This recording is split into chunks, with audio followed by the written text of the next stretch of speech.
Welcome back, everyone. We're diving into some really fascinating stuff today. Japanese military strategy and culture. Specifically, we're going to look at how their cultural values, really shaped those decisions during World War II. It's interesting. We often try to make sense of other cultures by looking through our own lens, and that can be a recipe for misunderstanding. Yeah, like you're trying to read something in a language you don't even know. Exactly. So let's set the stage a bit. The time between the world wars, the interwar period as it's called, things were tense, really uncertain. Communist influence was spreading, and Japan, they felt really vulnerable. Makes sense. Everyone was on edge back then. Right. And they saw expansion, especially into China, as, well, essential for survival. Hmm. Actually, the U.S. kind of unintentionally ended up boosting the Chinese Communist Party after World War I. And that just made Japan feel even more threatened. Exactly. And that's where this idea of mirror imaging comes in. We tend to project our own values and expectations onto others, assuming they'll think and act like us. And that can lead to some pretty big miscalculations. Oh, absolutely. Dangerous ones, even. Can you give me an example, like how this mirror imaging thing played out with Japan? Sure. Think about Pearl Harbor. From a Western point of view, it seemed like a crazy, aggressive move, almost suicidal. Yeah, I can see that. But to the Japanese leaders who planned it, guys like Admiral Yamamoto and General Tojo, it was a desperate gamble. They felt like they were fighting for their very existence. So they knew it was a huge risk, but they felt like it was their only option. Yeah, they were under immense pressure, facing what they saw as threats from every direction. They thought they had to take out the U.S. Pacific Fleet, buy themselves some time to achieve their objectives in Southeast Asia. That's a whole different perspective on Pearl Harbor than what I'm used to. Really makes you think about how crucial it is to grasp the context, especially with different cultures. Could agree more. And that's why getting a handle on an adversary's culture isn't just some theoretical thing academics do. It's a vital part of strategy, really understanding how they make decisions. Military thinkers throughout history, Sun Tzu's, Clausewitz, they all stress this. So it's not just about tanks and bombs, it's about understanding the people you're dealing with, their motivations, their worldview. Precisely. And to understand Japan, we got to dig into the Bushido Code or the Samurai Code. Ah, the Bushido Code. Always been fascinated by samurai and their code of honor. But how did it actually play out? I mean, in how Japanese soldiers thought and fought? Well, at its core, Bushido was all about honor, loyalty, duty above all else. It wasn't just some abstract idea. It was woven into Japanese society. And these values, they were shaped by Buddhism, Shinto, and Confucianism. Hold on. Buddhism, Shinto, Confucianism, those all seem like peaceful philosophies. How did they contribute to a warrior culture? It might seem odd, but each one played a part. Buddhism, with its acceptance of fate, its focus on detachment from material things, it made death less scary, less of an ending. So they weren't afraid to die. Dying honorably for a greater cause that was seen as the highest goal. And Shinto, with its reverence for the emperor and the nation, it instilled this unquestioning loyalty. Dying for the emperor, that was the greatest honor you could imagine. And what about Confucianism? Where does that fit in? Confucianism, it hammered home the importance of hierarchy, social order, duty over personal freedom. The collective good was way more important than individual desires. Wow, so all three of those philosophies came together to create something really different from the individualistic values you often see in Western traditions. Exactly. And that's why it's so crucial to grasp these differences. It's the key to understanding the logic behind Japan's military moves. So we've got this incredible mix of history, culture, and philosophy. But how did it all actually work on the battlefield? I mean, how did it translate into action? For that, let's look at a couple of specific examples. Love it, because seeing those ideas in action really brings it to life. Let's go back to Pearl Harbor. While it seemed crazy to folks in the West to get it, we got to see it through the lens of Bushido. You mean their willingness to die for their cause? Exactly. It wasn't just about military objectives. It was about showing their dedication, their courage, their willingness to sacrifice everything for the greater good. That's powerful and honestly a little terrifying. It definitely was. Western strategists just didn't grasp it at the time. They underestimated how deeply committed Japan was, how willing they were to fight to the very end. I'm starting to see how these cultural misunderstandings could have really messed things up during the war. Oh, they absolutely did. And to show you what I mean, let's fast forward to 1943. Japan's in a full-blown war with the U.S. Right, and things aren't going so well for Japan by this point. But here's where it gets really interesting. Even then, their war college curriculum, what they were teaching their future leaders, it was still focused on countering the Soviet Union. Wait, really? They were fighting the U.S., but they were still prepping to fight the Soviets. Seems like a huge mistake. From a purely rational Western viewpoint, maybe. But remember, Japan's thinking was deeply shaped by their rivalry with Russia, their fear of communist expansion. So even though the U.S. was the bigger threat at that moment, their cultural background, their history, made them focus on a different enemy. Exactly. It's a prime example of how important it is to understand an adversary's cultural framework. What seems irrational to one culture can be perfectly logical to another. This is mind-blowing. So we've seen how those cultural values shaped Japan's big strategic choices.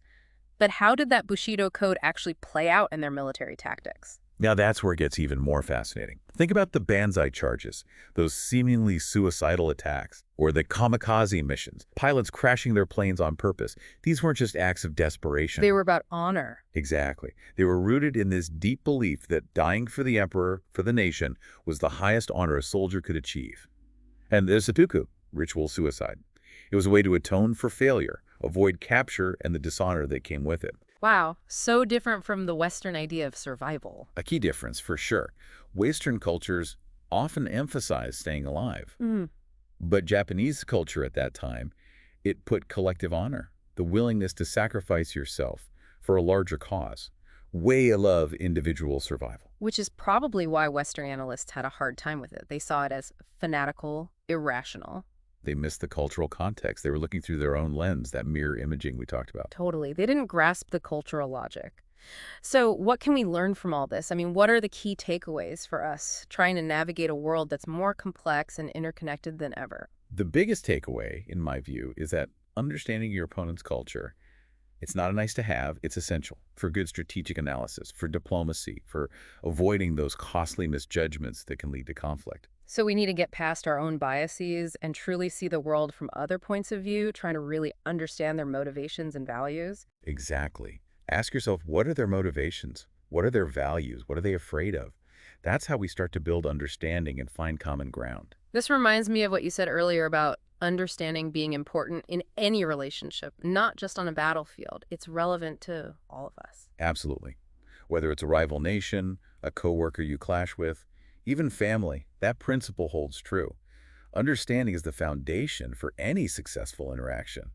I'm starting to see how these insights could be helpful in so many areas of life. And it's not just about preventing conflict, it's also about finding ways to work together. Good point. If we can understand each other's cultures, maybe we can find those shared values, those goals we have in common, and use them to solve problems together. But I'm curious, where do we see these cultural misinterpretations happening in the world today? Oh, there are countless examples, unfortunately. Think about the ongoing tensions in the Middle East, the complex relationship between the U.S. and China, or even the challenges we face with multiculturalism within our own societies. In all these cases, when we lack cultural understanding, it can breed mistrust, miscommunication, and ultimately more conflict. But before we delve into that, let's switch gears a bit and explore some other fascinating parts of this Bushido Code and how it impacted Japan's wartime decisions. Sounds good. I'm ready to keep exploring. You know, it's funny, we were just talking about Japan's war college curriculum in 1943, how even while they were at war with the U.S., they were still focused on countering the Soviet Union. Yeah, it seemed like a pretty big strategic blunder from our perspective. But when you consider Japan's history, their cultural conditioning, it makes a lot more sense. I mean, they had this ingrained fear of communist expansion that went all the way back to their rivalry with Russia. So their cultural perspective, it really shaped their priorities, even when it didn't make sense to outsiders. Exactly. It's like using the wrong pieces to solve a puzzle. You might force them to fit, but you'll never see the whole picture. This example really shows how crucial it is to understand the cultural framework behind decisions. I'm seeing how ignoring that context can lead to some pretty bad judgments, missed opportunities even. Absolutely. Now let's shift gears a bit and think about how the Bushido Code actually played out on the battlefield. Think about those banzai charges, those almost suicidal attacks. Yeah, they always seem so reckless. What was the thinking there? From a Western perspective, it looks like pure fanaticism, right? But through the lens of Bushido, those charges were seen as incredibly courageous acts of self-sacrifice. They believed that dying for the emperor, for their nation, was the highest honor. So it wasn't about winning the battle. It was about dying with honor. Exactly. It was a way of showing unwavering commitment to their cause, even when the odds were stacked against them. And it's a pretty powerful psychological tactic, often shocked and demoralized their opponents. I can see how that would be unsettling to face an enemy that's willing to die like that. Right. And it wasn't just the ground troops. Don't forget about the kamikaze pilots. Oh, man. Those missions were something else. Hard to imagine the dedication it took to do that. These weren't just desperate measures. They were seen as the ultimate sacrifice, transcending individual life, becoming one with the nation. It's almost like a spiritual thing for them. You could say that. Yeah. Spiritual devotion and military duty, they were often intertwined in Japanese culture. Makes you wonder what kind of training they went through to prepare for that level of self-sacrifice. Their training was intense, both physically and mentally. Absolute obedience, loyalty, a willingness to die without a second thought, those were the goals. They were taught to see death as just a natural part of life, maybe even a welcome release from the struggles of this world. That's so different from Western military training, where the focus is on survival, minimizing casualties. Right, and you can trace that difference straight back to the influence of Bushido. Another example is seppuku, ritual suicide. Ah, seppuku. That was a big part of samurai culture, right? Absolutely. It was a way to atone for failure, preserve your honor, or avoid being captured, and the shame that went with it. Westerners often had trouble understanding it. Yeah, I can see that. It's totally different from the idea of surrendering and becoming a prisoner of war. For a samurai, surrender was the ultimate disgrace. It meant giving up your identity, your loyalty, your place in the world. So, death before dishonor. In many cases, yeah. It was a way to rise above the physical world, to reach a higher state of being. This is giving me a whole new perspective on how the Japanese saw the war. It's so different from my own background. And that's why it's so important to explore those cultural differences. Without that understanding, we're bound to misinterpret their actions, their motivations, and that can lead to more conflict and misunderstanding down the line. It's like we're looking at the same events through two completely different sets of eyes. Exactly. And the more we understand those different perspectives, the better equipped we'll be to handle the complexity of our world. This has been eye-opening, for sure. I feel like I'm seeing things in a whole new way. But before we move on, I'm curious about something you said earlier. You mentioned that understanding culture isn't just about avoiding conflict, it's also about finding opportunities to cooperate. Can you talk more about that? Sure. When we take the time to really get to know other cultures, we often discover shared values and goals that we might have missed before. We can learn from their unique ways of solving problems, find new ways of thinking and doing things. It's like expanding our understanding of what's possible. I like that expanding what's possible. It seems like we often try to oversimplify things, put everything in neat little categories, but the world is messy and cultures are always changing. That's right. And that's what makes it so interesting. Every culture has its own unique story, shaped by history, geography, religion, all sorts of things. By listening to those stories, we can really appreciate the diversity of human thought and experience. It's not just about acquiring knowledge, it's about empathy, right? Seeing the world through their eyes and getting why they believe what they believe. You got it. Empathy is essential for building trust and making real connections across cultures.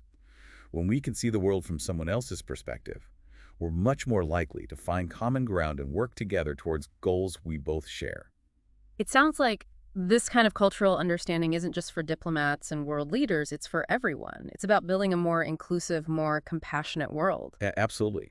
It's about recognizing that we're all part of the same human family, even with all our differences. And it's about celebrating those differences, seeing them as a source of strength and innovation. This conversation has been really inspiring. I feel like I've learned so much more than just facts and figures. It's given me a whole new way of looking at the world and the people in it. I'm glad to hear that. Remember, this is just the beginning. There's always more to learn, more to explore, more connections to make. And it's not just about understanding other countries. It's about understanding each other right here at home.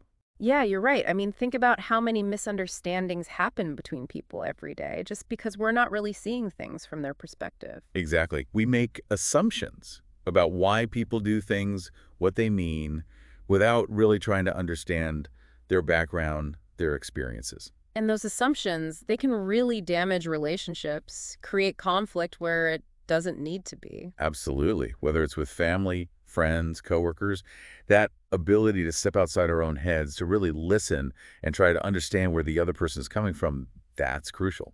It's like we've been talking about this in the context of war and strategy, but it really applies to every aspect of life, doesn't it? It really does. It's about building empathy, bridging those gaps between people, creating more understanding and connection. And that's something we could all use a little more of. I think you're right about that. So as we wrap up here, what's the one thing you hope our listeners take away from this deep dive? I guess if I had to pick one thing, it would be this. Don't underestimate the power of understanding. Whether it's a different culture, a different worldview, even just a different opinion, taking the time to truly understand where someone else is coming from, that can make all the difference. It can prevent conflicts, it can open up new possibilities, and it can help us build a more compassionate and connected world. That's a great takeaway. And you know what's really cool is that even though we've been focusing on Japan and World War II, these ideas, they're so relevant today in so many different ways. Exactly. The world's more interconnected than ever, and understanding different cultures, different perspectives, it's not just an option anymore, it's essential. Couldn't agree more. So, to our listeners, thank you for joining us on this journey into Japanese military strategy and culture. We hope it sparked some curiosity, some new ways of thinking, and maybe even inspired you to go out and learn more about the world around you. Until next time, keep exploring.